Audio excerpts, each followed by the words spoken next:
Okay, lovely. Hey, everyone. It's nice to see everyone. Thanks for coming out on a Tuesday, a dark Tuesday. Um, my name is Luke Simcoe, he, him, and I work for the City of Toronto's Open Data team. So we're the team at the city. Oh, I have the wrong slide up. That's helpful. Boop, there we go. Um, so we're the team at the city that makes data from the city available to the public. Um, we run something called the Toronto Open Data Portal. And it hosts about, what is it right now, Mac? 550, something like that? Okay, oh, 531 you think. Okay, that's very specific. So we host over 530 data sets about the city. You can find everything from, GIS data like ward boundaries and street center line data to, the names of licensed dogs and cats in the city, although we did stop publishing that in 2022. Public health data, lots of information about, transportation and traffic counts, all kinds of data about the city. And we do that. How does this work? It's been a minute. I haven't, since starting working government, I haven't got to use Google Slides, and it cool.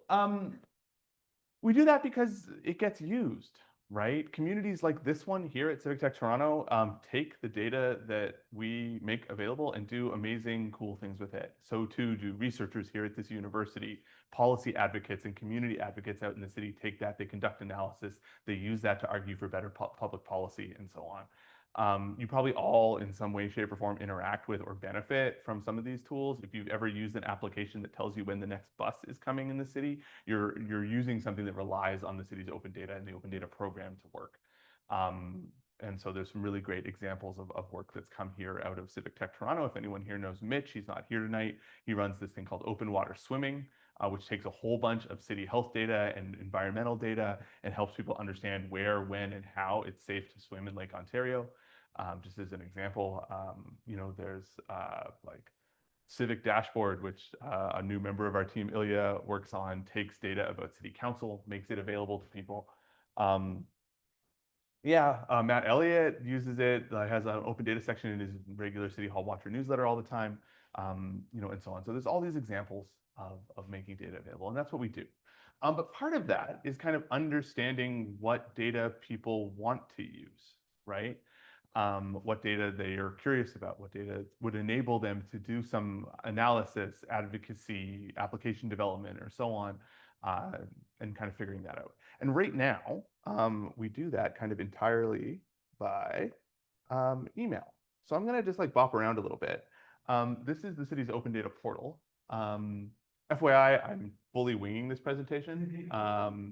It's been busy at work, and I haven't been to a Hacknight in 7 months because I have a newborn at home. So daylight savings time, not as cool. Who was thankful for the extra sleep? Definitely not as cool when your kid wakes up at 4.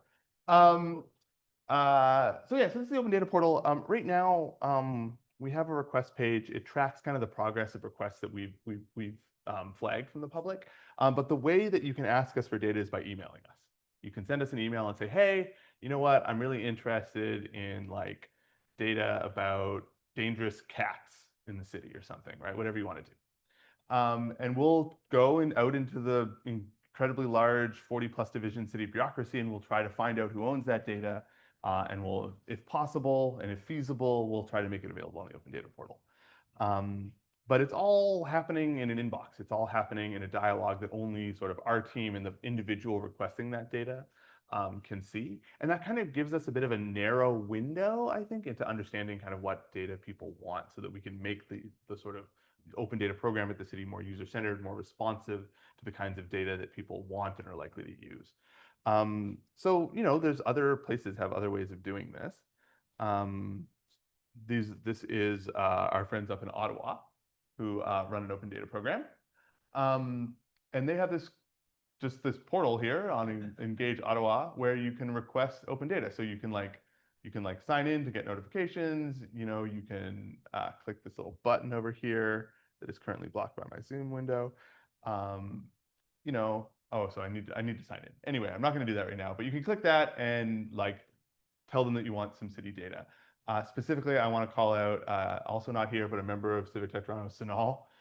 just moved to Ottawa, and I noticed like a few days after he moved that suddenly there was a bunch more requests on their open data portal. So that's cool. Yeah, and other people can comment and vote on different requests. Our friends at the Ottawa Open Data Program go in here and they like interact with people. They say, "Oh, hey, that's really cool. Like we can maybe get that data for you," or like, "Oh, the division that owns that data says they can't release it because it has like privacy implications," or whatever. So we were kind of inspired by that. And again, we're the open data team, right? We should, wherever possible, all the work that we do should find ways to be done in the open. And so we have, this is like a super alpha prototype thing, but we've made a page where people can come and make an open data request. And these are some fake requests. You can include pictures, which is cool. Here's a cat. As I said, the city stopped posting licensed pet names in 2022. I personally, irregardless of my status as a city employee, would like that data set to continue because it's fun. So we should request that. People can go in, you can. What? Oh, this better not be broken. Oh, it's totally broken. Okay, well, we'll figure that out. You can go in. If you like someone's request, you can like it. You can add comments. We can talk to people and so on. So just like the tool in Ottawa, we've developed this sort of prototype for one. And we're like here principally because we want to get feedback on it.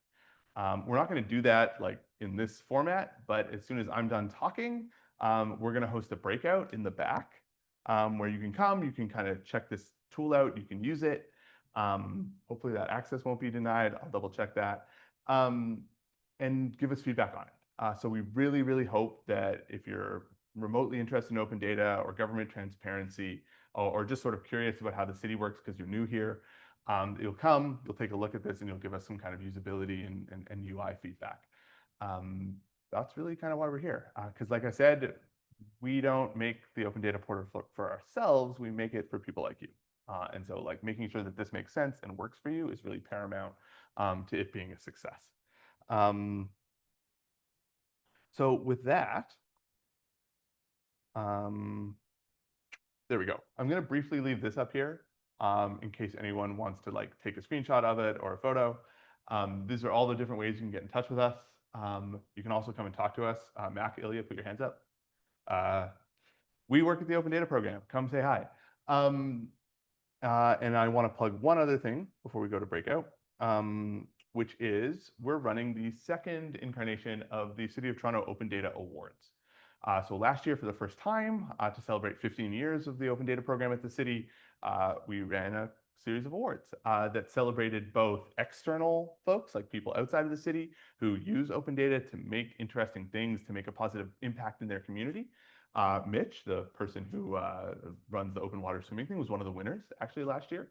And also to celebrate people at the city, the public servants at the City of Toronto who do the kind of hard and messy and weirdly more challenging than you would think work of making government transparent, making data available to people in ways and formats and in high quality ways and things like that so that people can use it.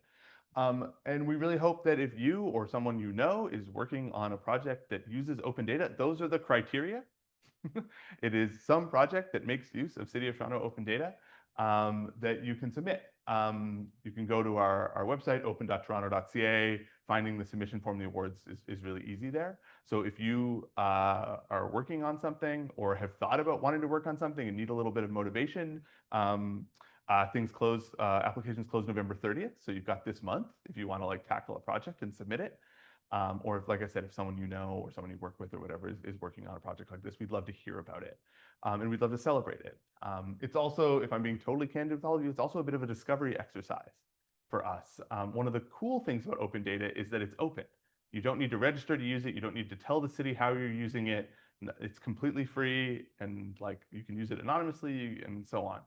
But that makes it hard for us to know what people do with it, right? We don't have all the cool surveillance tools that a social media platform would have about what users are doing. And so one of the ways we find out about it is asking people to apply for the awards. And so we hope that you'll do that. If you want more information about that, come talk to us. But spread the word. And yeah, and folks from this community won last year. So just like a reminder that anything is possible. Cool. So I'm pretty much done up here. I'm going to leave these up here, and hopefully we can leave this up for the online folks too. Like I said, we're going to run a usability testing session with you. We've got handouts and stuff if you're in the room, so you just need a phone or a laptop, and you can come and participate.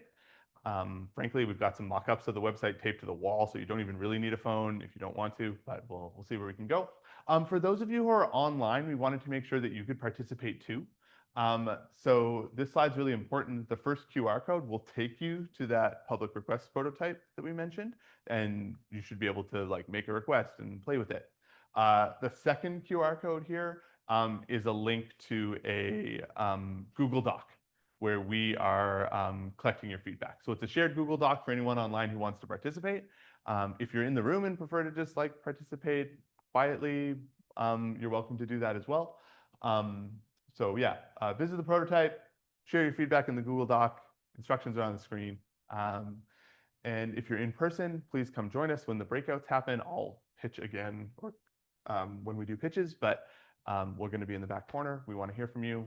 We want to make the process of requesting open data from the city transparent, interactive, and really easy to sort of participate in. So that's the goal. Look forward to talking about it with all of you. And it's nice to be back. Thanks. Awesome.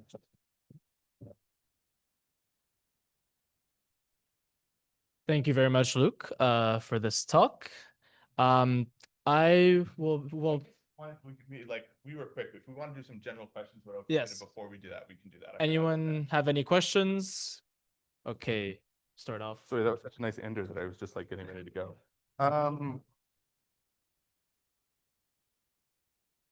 Back on. Same thing. If you have questions online, throw a Q in the chat. Yeah. Ashish will get to you. I saw some hands. Yeah. Okay. Here. This isn't a question so much as this is a cool thing about the city I live in now, but I was looking at all the data sets, and there is one for licensed dogs and cats residing in Toronto after the year 2023 that was updated on the 4th of November this year. Yes, it doesn't include names. Oh, right. It used to include names, which was fun. That's the only thing I'd want to do with that. Totally. Yeah, exactly. Yeah.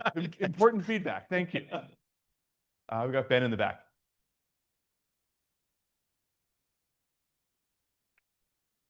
Thanks. My girlfriend spent half an hour talking to me one day about how much she wanted the names of the pets to analyze. Give the people what they want. I'm curious, is one of your goals to, at the same time people are able to request data sets, also to educate them about the common barriers that might make it harder to make certain data sets open? And like, what are the most common reasons you can't, or that it's hard to make something open? I was thinking about like traffic light signal timing, which you would think is like, oh, that's cool if you want to like be a amateur urbanist, but the city charges fees for that, which maybe they wouldn't want to give up. So what are the top reasons you might find it difficult to open up data? Cool. That's a great question. Yeah, I think from the point of view of the public request portal, like a certain amount of engagement and education is helpful, but really just to make, I think it's a bit more about transparency. Like if there is a reason why a request can't be fulfilled, we want to be able to like go to the division that owns that data. They say, here's why, and we post that on the portal, which does a few things, right? It's transparent about our decision making. It also saves someone else time from requesting data if there's a reasonable rationale for why it can't be released. So I think there's a bit of that. In terms of like, there's all kinds of reasons. I might throw to Mac for what I miss, but the key one is usually privacy, right? That something about that data either contains personal information and scrubbing it would kind of make the data set like not useful, or even without that personal information in it, somehow you could like re-identify, right, data or individuals. So that's a big one, privacy.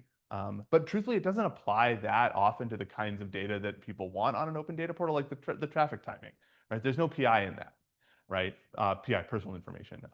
So that it's not. We hear it a lot, but it's not always as relevant, as our clients think. Technical and structural things like the data is not formatted in a way that like is useful to the public, and someone would have to like do that work, to make it available. The systems don't talk to each other, simple things like that. In some cases, I know this is a limitation for us, but right now our open data portal has kind of like a limit on the size of a data set that we can host. And so something like traffic signal timing is actually like there's bajillion, cajillion rows in that, and sometimes that can get challenging. I don't know if that's the case for that one specifically, but certainly some like GIS data or like historical traffic data, has issues with that. Sometimes like the fees is an interesting one.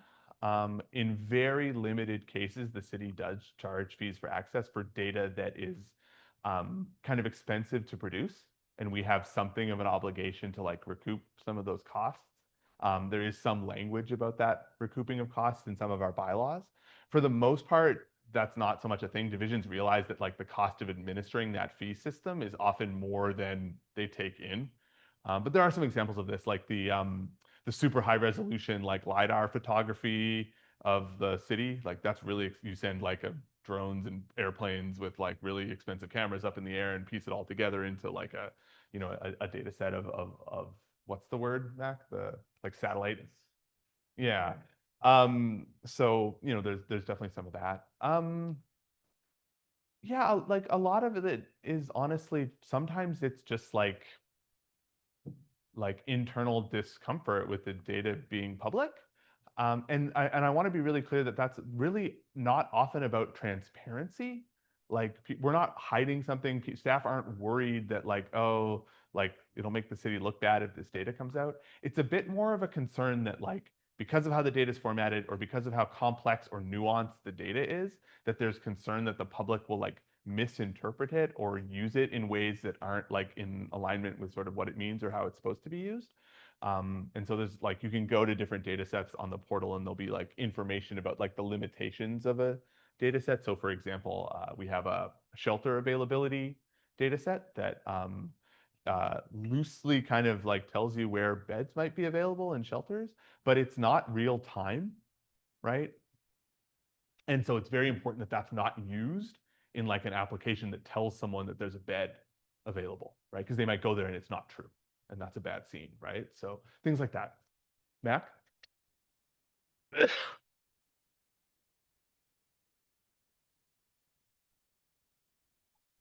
Luke got the big ones for sure. If anyone has specific questions about specific data sets like traffic signal timing, which was a big one last year, I'm happy to chat later. But Luke, you got the big ones for sure.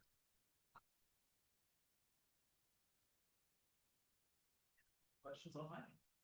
Yeah, anybody online? Were there cues in the chat, Ashish? On 100%, we have Oshnish here, who's a veteran. Oshnish, you have a question there?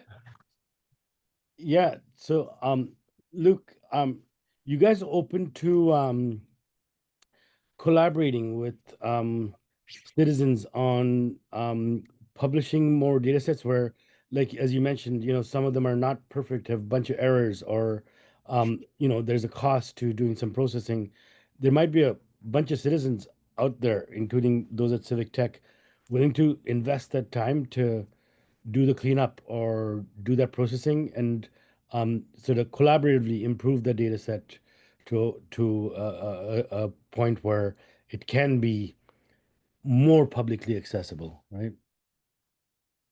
That's a really great point, and actually an argument that we sometimes make internally. That even if you're concerned about the quality or accuracy of your data set, releasing it as open data gives you an opportunity to kind of like tap in to what Ushnish is talking about.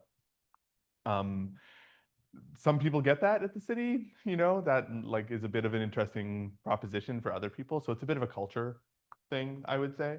But I guess what we can say is like, if you're looking for a specific data set, and like we take that request in either like through our inbox, through conversations, through the portal that we're pitching today, and that's the concern the division has.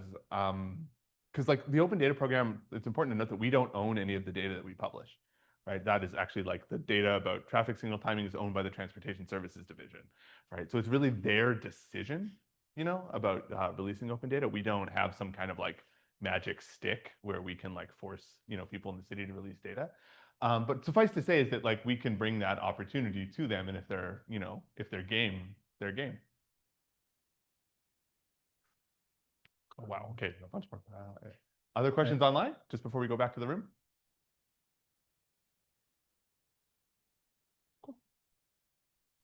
Join your breakout room. Definitely you're having one today, right? So we join up and we'll ask you questions over there. Hope it's online too.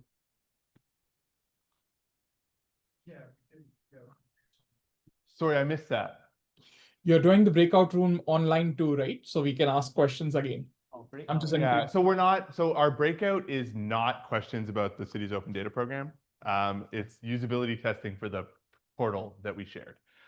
So we have an option for online people to be able to do that virtually, but it's kind of like a choose your own adventure. Luke, if I may. Yeah. That But- said, if there are people online who have questions about the program, I will have my eye on the open data channel on the Civic Tech Slack. Feel free to drop questions there and I'll get to them at some point in the evening. Is that all right? Yeah, that's cool. Cool. Yeah. You rock. Thank you. Any other questions? Yeah, that's George. So we're going back in Yeah, person? let's take like 2 more in the room and Yeah. call it.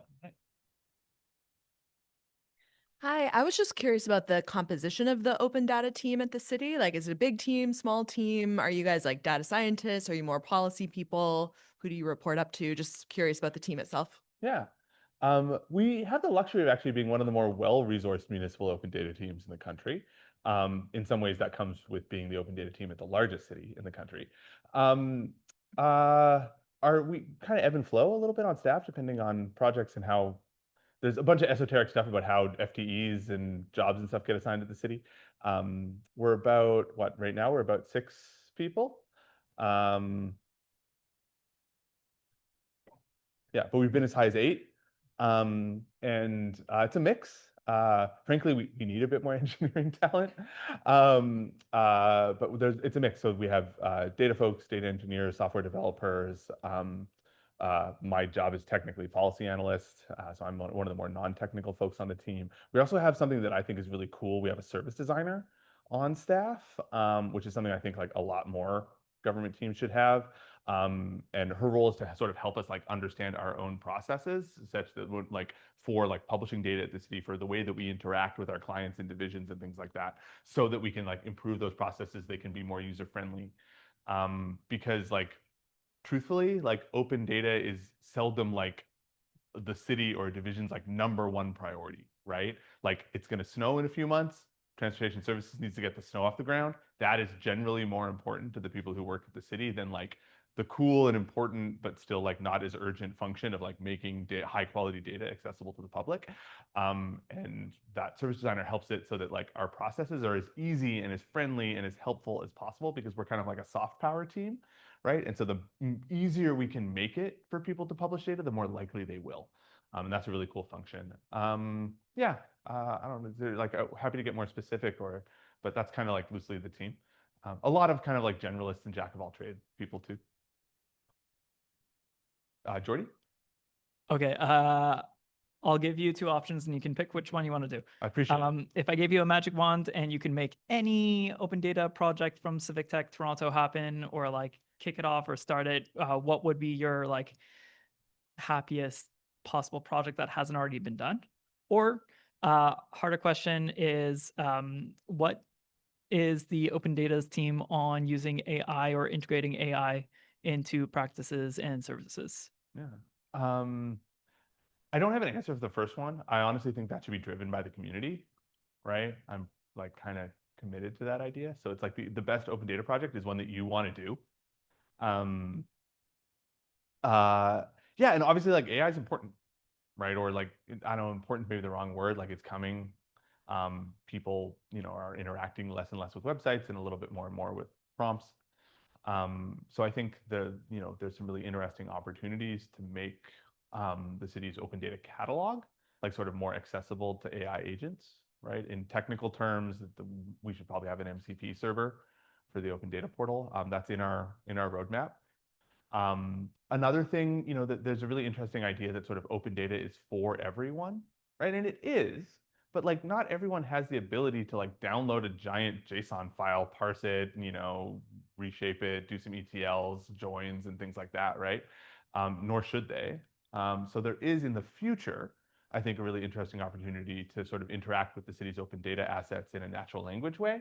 Like, hey, bot, I'm curious about like what the most common cat name was at the city in 2022. Can you tell me? And it can just go look at the data set and pull that back for you, right? So you don't need any of those data skills to be able to interact with the open data set. That said, frankly, until that technology is better, that's not something that like I think should be on the city's portal, right? Because it would need a giant disclaimer about how it's going to be wrong, and it's going to lie to you, and it's going to make stuff up. And like, I don't think the government should be communicating that way. Like, hey, it's the government, trust us, but like half this shit is going to be wrong is like not a good look.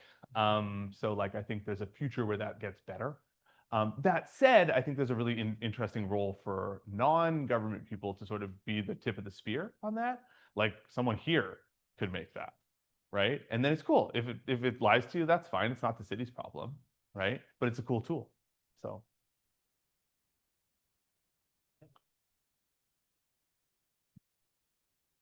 So I was wondering how involved the open data team is in the sort of data cleansing and like ETL process.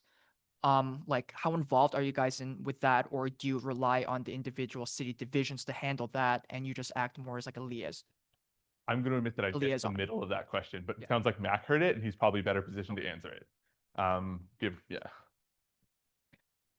Just to make sure I heard the question, how involved is the open data team in the different steps of ETL from wherever it comes from to up on the portal? Case by case, man.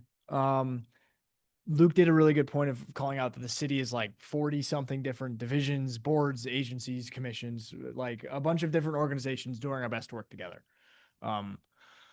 And because of that, each of those different divisions does data management in different ways. So for some divisions, to talk a little bit in the weeds, some of them are like, hey man, I've got a view. Do you want to just like pull from the view every day and grab the updates? And we're like, great, we have no work to do. You've handled all the work. Others, we have to be a little bit more involved. Sometimes we'll have to do a little bit of custom logic.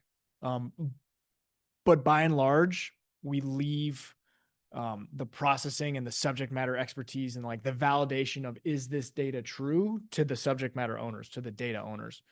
Our like ETL work is glorified copy paste with a bunch of validations and standardizations in between. So we don't ever change the content of something because we wouldn't do a good job of it. We can't be experts in fire incidents, opioid overdoses, the neighborhood boundaries, and so on and so on. So we leave the subject matter parts of ETL, validation that something's true to them, but moving stuff around, there's a healthy amount of work, just because each different division that we work with, we have to use different tools, connect with different ways. I hope that answers the question. Yeah. So the reason why I was asking is because I actually work for the city. I work in the Parks and Recreation division, and many city divisions are currently modernizing their systems, right? And so when they modernize their systems, they work with new database and solutions. And so I wanted to ask how challenging it is right now to sort of integrate their new software with the sort of old legacy systems to ensure that you can integrate the data together. Because in Parks and Recreation, we recently moved to a new database, and I heard that there were a lot of challenges, like integrating the new database with the old one. Like something as simple as just maintaining column names, that was a challenge. So like it's kind of hard to generalize about this one, because often new systems are ready to be connected to by new technology, and we're not like bleeding edge, but like we're pretty modern. And legacy systems can come with their own flavor of issues. I'd say the only struggle with this, and like this is a good problem to have. The only problem with the city modernizing is that we just need to build new connections. We need to build new pipes to new systems. And yeah, that's work, but it's work worth doing. You know what I mean? Because it's easier for the data owners. You all at Parks and Rec, you've got other shit to do, pardon my French. And we don't want to bother you with the like, oh, hey, could you tweak could you do the, no, we just want to plug in and let it go. And with the newer systems, the idea is that that's easier. So is it work up front? Definitely. Long term, but it's worth it. I hope that answers the question. Hey, awesome. I just had Mac's comment made me realize I have one more fun answer to Ben's question about sometimes why we don't release data, and it's worth. Sometimes there's actually a public safety risk. I don't know. I think this is cool. Like we have there's very detailed geographic GIS data about the city's sewer system that we don't actually make public because there's a risk that people will go spelunking in the sewer system. And in some cases, if you do that, you die because you'll get sulfur poisoning. So that's not cool, right? Or cities often maintain information about the locations of endangered species in the city. And it's generally not good practice to make that available because then people go steal the frogs. So that's some other reasons why we don't make data available that are kind of amusing. But look, with that, I'm gonna cede the floor to all the cool pitches and projects that you're gonna work on tonight. But I'll just kick things off by saying, hey, we've got a usability testing session on the Open Data Request Portal prototype. Meet us in the back. If you're online, we'll put a QR code up. You can visit the portal and there's a Google Doc where you can share feedback. So that's what we've got for you. So look, it's nice to be back. Thank you so much. Thank you.